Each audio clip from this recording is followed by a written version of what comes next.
Hello everyone and welcome back to Very Cold Lasagna, your filthy casual place for all the filthy casual takes on the world of sports. I am Dylan Lasagna and welcome back as we preview my San Francisco 49ers yet again as they prepare for a Week 15 matchup. But wait a minute, why is it so soon? Why are you talking about the Week 15 game so soon? Well, because the game is literally this soon. This coming Thursday night on Prime Video for just $15 a month, pal. Yes, we're getting the $15 a month treatment this season as the 49ers head up to Lumen Field. Yes, Lumen Field as they take on their division rival, the Seattle Seahawks, with a prime opportunity for a playoff spot. So it's the rematch after coming off a big home win to finish off their homestand against the Tampa Bay Bucs. Yeah. The 49ers head up to Lumen Field in Seattle to take on the Seahawks, who are 7-6, fighting for their playoff lives and their division hopes. So this is a big division matchup for both these teams on a Thursday night. A very short turnaround for both of these teams down in Seattle. So, yeah, this is a big game. A definitely big game. The Niners have a huge opportunity to clinch the division, despite some injuries.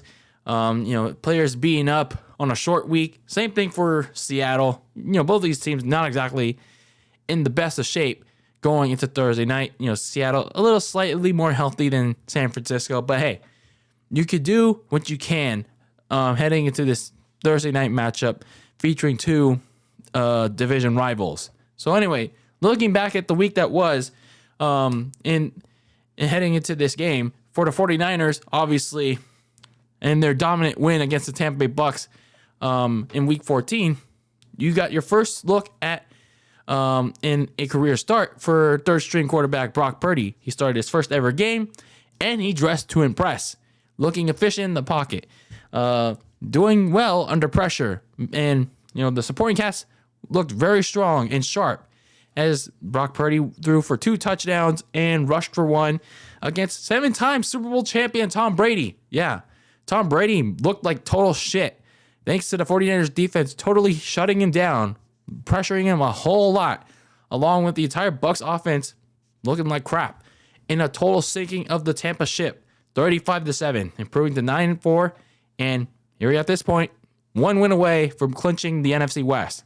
Meanwhile, for the Seattle Seahawks, the reason why the Niners are in such position is, well, they had their own opportunity to both strengthen their playoff hopes and keep pace with the 49ers in the division. But fortunately, against the Carolina Panthers, Geno Smith threw for 3 interceptions and was just relentlessly hounded by Carolina's pass rush that led to those 3 interceptions against a suddenly surging secondary led by J.C. Horn of the Panthers, while Seattle had a very difficult time stopping the run this time by the Panthers' multi-headed backfield, which was led by Chuba Hubbard. It's a very difficult name to pronounce. And they dropped a game they needed to have. Yeah, the final score of 30-24 was not exactly close as you thought it was, because Carolina dominated this game from start to finish. And sure, Seattle made it close a little bit during the game, but Carolina ran away with this game at the very end. So, yeah, this wasn't exactly a game that Seattle wanted to lose, but they didn't show up to play and made mistakes. But hey, it helped San Francisco at the end of the day when it comes to bolstering their chances to clinch the division heading into this matchup Thursday night, only on Prime Video for $15 a month. So for those of you not in the Bay Area, man, we are subject to the $15 treatment. And, well, at least for us, we get to watch it on Channel 2, I guess. So anyway, these two teams did meet back in Week 2 in Santa Clara. As you all remember, I was at that game when the Niners did host the Seahawks in the rain. So back in Week 2, way back in September, the Niners did beat the Seahawks 27-7, thanks to the strong defensive effort from Nick Bosa, Eric Armstead in the front seven, shutting down Geno Smith and the Seahawks, as well as a solid day from the running game. But as we all remember, that was also the game where the initial starting quarterback, Trey Lance, was lost for the season as he fractured his ankle in the second quarter. And yeah, we all know why he fractured his ankle. Yeah, I don't like to talk about it that much anymore. So anyway, since that point, both teams clearly different. Seattle, a much more different team than it was back then. Many of its rookies on both sides of the ball, coming on a little strong since then, but kind of falling apart a little bit in the last few games since the Germany game against the Tampa Bay Bucs coming off its bye. So, and for the 49ers, they had their own twists and turns since the Trey Lance injury all the way back in week 2. Obviously, the whole Jimmy Garoppolo thing, him coming back to the lineup. And yeah, it wasn't initially the tipsy-turvy with him back in the lineup. But, they've rattled off 6 straight wins since week 8. And, even though they lost him 2 weeks ago to the Miami Dolphins to injury, hey, Brock Purdy turning out to be pretty solid, for at least for now. We'll see how he does this coming Thursday in Seattle. So, looking at the injury report for this game, this is a short week. Both teams not really going through actual practices. They're just going through walkthroughs or at least putting up projected practice reports. You're not really going to get too much updates leading up to this game. Like, not when I mean updates, like real updates on certain players and their participation in these practices. So just keep that in mind. What you will know, though, is at least for the 49ers, as we transition to them, the biggest injury that they suffered on Sunday was Deebo Samuel, receiver, because in that game he left the Bucs game with what looked to initially be a serious leg injury, where he had his leg trapped between 2 defenders between the tackles in the middle run when he was on a running play where he really never should have been in that position, but that's besides the point. He got injured in the play. He had to be taken off the cart. He was clearly upset, but it seems like the Niners avoided another serious catastrophic injury to their season, because the actual news here is that he avoided such injury. He's only expected to miss 3 weeks. He only suffered ankle and MCL sprains, so that is really good news for them. That is the best news possible that they could get. The football gods actually did us a little bit of a favor here. Sure, we probably won't see Deebo for at least a few weeks. Might see him in the Arizona game, but if the Niners win on Thursday, they turn out a couple wins. It might not mean too much to have Deebo Samuel play in the season finale, other than get a play or two. But hey, it's just good news that Deebo Samuel will still be available after a few weeks of healing. Meanwhile, third-string quarterback and starter Brock Purdy, played through a abdominal muscle / oblique injury, as well as a rib injury that he suffered on Sunday against the Bucs. And so far, he's been limited in practice. But the thing is, they've been trying to manage through that injury. He plans on playing Thursday, but if somehow, some way, he can't play on Thursday, which would be the worst of news the Niners need at the moment, they will have to turn to the one, the only, Josh Johnson. Yeah, the veteran journeyman that just somehow, some way is just nah. It's just nah. We can't afford that right now. We can't afford Josh Johnson starting a game in a critical point of the season. Defensive lineman Kerry Hyder Jr. suffered an ankle injury during the last game as well. But Kyle Shanahan seemed positive that he'd be okay to go on Thursday. So at least, there's some depth left on the defensive line, aside from the starters. Kevin Givens, though, he's going to be out a couple of weeks with an MCL sprain. So just as long as he's ready to go for the playoffs, if the Niners get there, which they probably will, then they'll be fine. Unfortunately, though, someone that won't be there is cornerback Dante Johnson. He tore his ACL during a kickoff return in the second half. That's just, man, that sucks. That absolutely is awful. So hopefully he has a speedy recovery, and hopefully he'll heal up for either the 49ers or whatever team he plays on next season, because he is a free agent. Sam Womack, they're one of the reserve corners, their rookie corners. He has been ruled out for this game as he undergoes concussion protocol. And then for the Seahawks, when they're going through their walkthroughs, practices, on their positive notes, I guess, Kenneth Walker, he didn't play the Carolina game. He's been back at practice in full after missing the game with an ankle injury, but it seems like they might be a little low on running back as their backup, DJ Dallas. He hasn't been practicing with the ankle injury, so it might be the Kenneth Walker show on Thursday night. So the Seahawks will be relying on him a lot as they try to get something out of the running game against a strong Niners running defense. They could be getting back Shelby Harris as he's been back at practice in full. They do definitely need something in the pass rush against Brock Purdy, and they definitely could use him after considering that nose tackle Al Woods hasn't been practicing with an Achilles issue suffered in Sunday's game, and he's in danger of missing the Thursday game against San Francisco. So those are your injuries. Definitely both teams not 100%, and yeah, that's definitely what's gonna happen.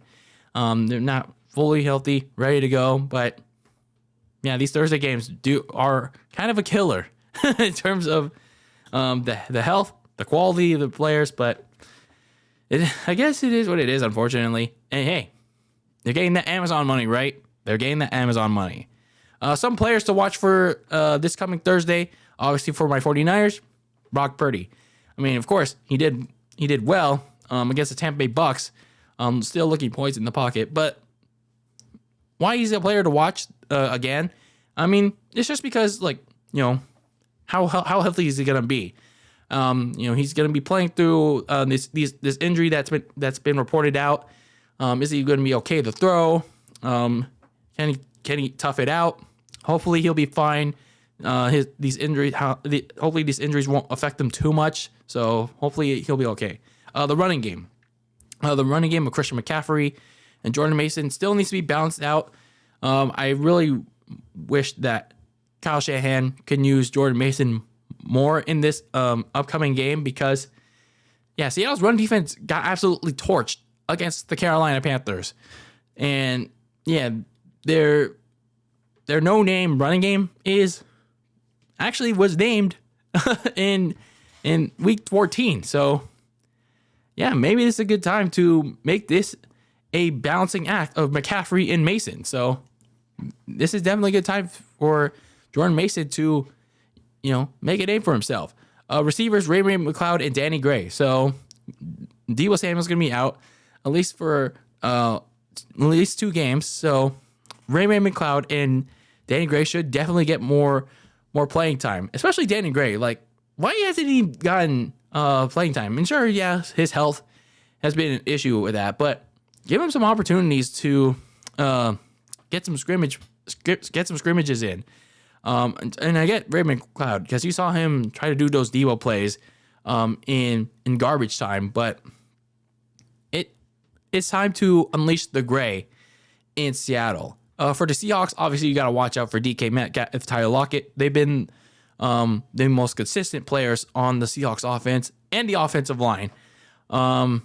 They've been okay in pass protection, but they've been breaking down more so in recent weeks, and they've been kind of filtering off the edge in terms of pressure, and that's been making Geno Smith make those mistakes, making those turnovers on the opposite end. So the offensive line has got to find a way to protect Geno against a vaunted and getting even stronger 49ers pass rush. So looking at some of the keys to victory for this game, for the 49ers, they have to expose this Seahawks suddenly weakened run defense.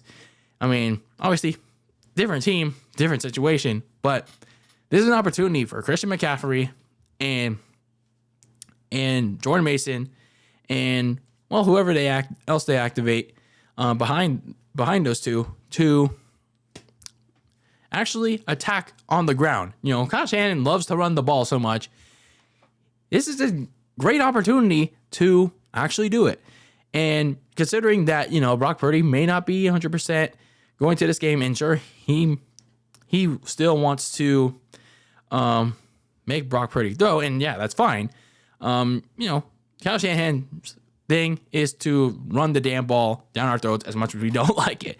But this is actually a solid game to do it, because the Seattle run defense is not that great. It hasn't been that great for the last couple weeks. It's actually getting weaker. So this is a good opportunity for the Niners to expose that weakness even further. And then with Debo out, we need George Kittle to step up. He's made his usual 1 or 2 catches per game, especially in the last one against the Tampa Bay Bucs. But they have Ayuk, they have McCaffrey, but they need Kittle. They really need Kittle to step up in the receiving game. I think Brock Purdy really needs to establish some chemistry with George, and hopefully George can create some separation against the Seahawks secondary to make that happen. And then for the Seahawks, they have to find a way to stop that Niners' main point of attack, which is the running game, because Kyle Shanahan is going to go for that, and with their running defense falling apart, they have to find a way to go after McCaffrey, go after Mason, where it's inside the box or outside of it. They have to find a way to stop the run and make the Niners beat them with Brock Purdy. And yeah, don't do what Miami and Tampa have done already, over rely on the blitz, because Brock Purdy has made them pay badly. On the defensive end, Brock Purdy has made them pay by when teams blitz them. In case of the Dolphins and the Bucs, he has torched defenses. So the Seahawks, if they want to beat San Francisco, they have to be strategic with their pass rush. So, and then for the offense, Geno Smith's got to limit his mistakes. It's that simple. You can't be like, with the pressure in his face, throwing seamless ball, like stupid balls that go into the opposite end of the defense, and it results in a turnover. So don't be too over aggressive with the ball. So going to this important game on a Thursday night, only on Prime Video for $15 a month. If you're not in the Bay Area, sucks to suck. And if you're not in Seattle either. So yeah, you gotta pay up that $15 a month, pal. Unfortunately. Yeah, that definitely sucks. This game is locked behind a $15 paywall. So this is an important game for both of these teams. For the 49ers, they can clinch the division right here and there with the win in Seattle. For the Seahawks, they got to win this game to keep their playoff hopes alive and their chances to steal the division away from the 49ers. So a very important game for them. In terms of who wins this game, this could be as close of a game as you can think, because these games between the Niners and the Seahawks, especially in Seattle, get very crazy. So I'm going to go with the 49ers in this one. As long as Brock Purdy's healthy enough to play, I think he can get the job done in the face of adversity. And the defense is playing out of its mind and can really rattle Geno Smith on Thursday night. So this is going to be a fun one on Thursday. As long as the Niners take care of the business, they will clinch the NFC West this Thursday and focus on either getting the 2 seed if the Vikings lose a couple more, or get some reps for Brock Purdy for the playoffs. So anyway, this has been Dylan Lasagna of Very Cold Lasagna signing out, and keep that lasagna very cold in the fridge with your takes on the world of sports, and hopefully the Niners got out a win on Thursday to clinch the NFC West. Anyway, until next time, peace out.